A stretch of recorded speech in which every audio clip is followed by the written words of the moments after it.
What happens when a veteran journalist refuses to coddle a royal who's used to easy questions? You won't believe what unfolds when Prince Harry sits down with Savannah Guthrie, expecting another friendly chat, only to face the most ruthless interview of his career. What starts as a routine appearance quickly turns into a televised reckoning. Savannah doesn't flinch, and her sharp questions cut through Harry's practiced charm like a blade. As the cameras roll, Harry's trademark composure begins to falter. Guthrie's tone is calm but merciless as she challenges the prince's self-proclaimed truth. She asks what many have wondered aloud.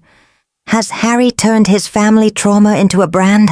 Her words hang heavy in the air, slicing through the polite facade that usually shields royal interviews. The atmosphere turns electric as millions watch a prince who once commanded the world's sympathy struggle to defend his choices. This wasn't the soft glow interview Harry expected. Guthrie pushes harder, pressing him about his lucrative deals, his public attacks on the royal family, and his decision to air private pain for profit. Each question lands like a blow, and the prince's frustration is palpable. Gone is the polished media training. What remains is raw, exposed humanity colliding with relentless accountability. By the time the segment ends, the studio feels less like a talk show and more like a courtroom. Savannah Guthrie doesn't just interview Prince Harry. She dismantles the myth he's built around himself. Live on national television. They need to be held accountable, Harry said, his voice tense. Accountable to who? Guthrie countered sharply. To you? To Meghan? Or to the millions who've read your book, streamed your series, and made you wealthier than ever? Because from where I'm sitting, it looks like you've turned your family's pain into a business model. And now you're trapped feeding that machine. Harry's composure began to crack. The calm, polished People's Prince image was slipping fast. His expression hardened, the charm gone. You're twisting everything, he snapped. You're making it sound like this was all some kind of scheme. Guthrie didn't flinch. Her voice was low, controlled, and cutting. You condemn media intrusion, yet you invite cameras into your home when it benefits you.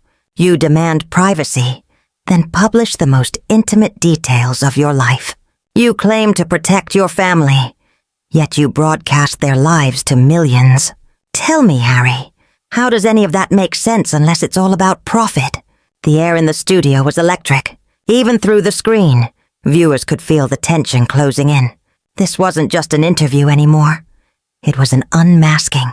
Harry looked shaken, his fingers tightening around his glass of water as he tried to gather himself. But Guthrie didn't let up. She could sense the weakness, and she pressed forward with surgical precision. Let me ask you this, she said softly, almost dangerously. When you look in the mirror, do you see a man honoring his mother's legacy, or someone using her death as a weapon against his own family? The words hit like an explosion. Harry froze, color draining from his face before rushing back in a flush of anger. His jaw tightened, his lips trembled. For a heartbeat, it looked as if he might storm off set. How dare you? He said at last, his voice shaking. How dare you bring my mother into this? Guthrie leaned in slightly, her tone unyielding. You brought her into this, Harry. Every interview, every chapter, every documentary. She's there. You invoke her constantly to justify your choices. But here's the truth. Diana wanted peace. She wanted healing. You've reopened every wound she tried to close. Harry stood now, fists clenched, fury and humiliation written across his face. You don't know anything about my mother, he hissed. I know she believed in dignity, Guthrie replied, unwavering. I know she tried to protect you from the very media circus you now profit from. And I know she would be heartbroken to see you turn her story into a spectacle. Harry was pacing, visibly unraveling. She would understand, he insisted, voice breaking. Understand what? Guthrie shot back. That you betrayed your family for fame? That you sold your privacy for profit?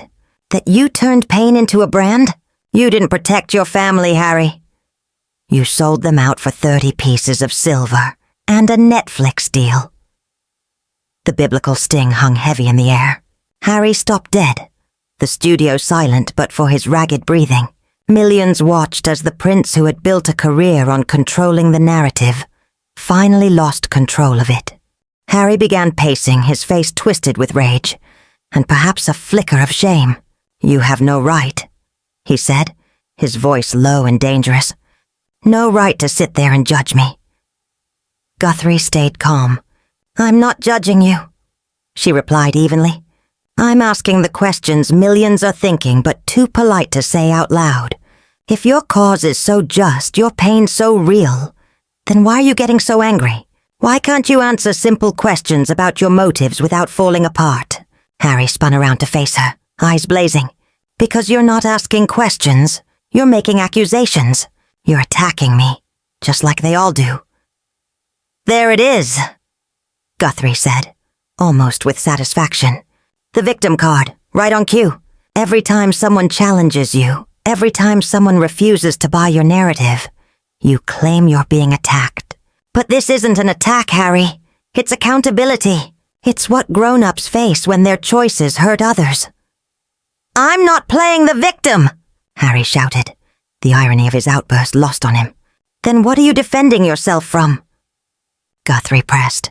"Scrutiny? Tough questions? The same level of examination every other public figure faces. You want to be a celebrity, make millions off your story. But you don't want anyone questioning that story. You want fame without responsibility." The tension in the studio was electric. Cameras zoomed in, capturing every tremor of anger, every flicker of emotion. This was television history in the making. Harry raked his hands through his hair, looking suddenly young and exposed. But when he looked up again, the vulnerability was gone, replaced by cold calculation. "I see what this is," he said. "A setup. You brought me here under false pretenses, promised a fair interview, and instead ambushed me with character assassination." Guthrie's brow arched slightly. "A hit job? Every question I've asked is based on your own words and actions. If examining them feels like an attack, maybe the problem isn't the questions." "You're twisting everything." Harry's composure was gone, replaced by wild gestures. "You're taking things out of context, making it sound like..." "Like what?" Guthrie cut in. "Like you've made a fortune attacking your family? Like you've used your mother's death as justification for betrayal? Because that's what the record shows. I'm not twisting anything, Harry. I'm just refusing to pretend your actions don't contradict your excuses." Harry's chest heaved with fury. "This is exactly what they did to my mother," he cried. "No," Guthrie interrupted sharply. "This is what you've done to everyone else. Your mother was hunted by paparazzi who exploited her pain. I'm a journalist asking legitimate questions about your public choices. The fact that you can't tell the difference, that's what's truly revealing." Harry froze, eyes wide, as if struck. The truth hit deeper than any insult. Deep down, he knew she was right. But admitting that would mean admitting everything. That he'd become the very thing he despised. That he'd sold his mother's legacy for fame. "That's completely different," he stammered weakly. "Is it?" Guthrie's tone softened, but her words were merciless. "Because from where I sit, you've spent the last few years doing exactly what those paparazzi did. Hunting your family, exploiting their pain, selling their private moments for profit. The only difference is, you had insider access." Silence swallowed the studio. Harry stood motionless, his world collapsing in real time. For a fleeting second, his face revealed something raw. Horror, maybe even regret. But just as quickly, his mask returned. "I'm done," he said coldly, his voice flat as steel. "I'm done with this ambush. I'm done with you. I'm done with your accusations," Harry snapped, his voice cold and sharp. "And I'm done pretending this farce qualifies as journalism." "Harry," Guthrie said evenly, her tone taking on a quiet warning. "We still have 15 minutes left in the segment. Your team agreed to a full 30-minute interview." My team didn't agree to a character assassination. Harry shot back, already reaching for his jacket. This isn't journalism. It's a tabloid ambush dressed up as serious reporting. Guthrie stayed composed, her calm only fueling his anger. So when you can't answer the questions, you attack the person asking them? When you can't defend your actions, you undermine the forum? That's very revealing, Harry. Revealing? Harry barked out a harsh laugh that echoed in the studio. What's revealing is that this is supposed to be a respected news program, and instead you've turned it into a gossip circus. You've just proven my point better than I ever could. Have I? Guthrie's voice hardened, steel threading through her professionalism. Because what I've proven is that when confronted with legitimate scrutiny, you crumble. When someone doesn't comfort your victim narrative, you run. Just like you ran from your family, your country, and every situation that demands accountability. Harry froze mid-motion, his jacket half on, his face tightening with fury. Don't you dare! What? Guthrie pressed. Tell the truth? That's what this is really about, isn't it? Someone finally told you the truth to your face, instead of feeding you the comfortable lies you've built your life on. Harry was trembling now. Whether from anger or something deeper, no one could tell. You want the truth? He said, voice shaking but defiant. The truth is my family destroyed my mother, and when I tried to protect my wife from the same fate, they tried to destroy her too.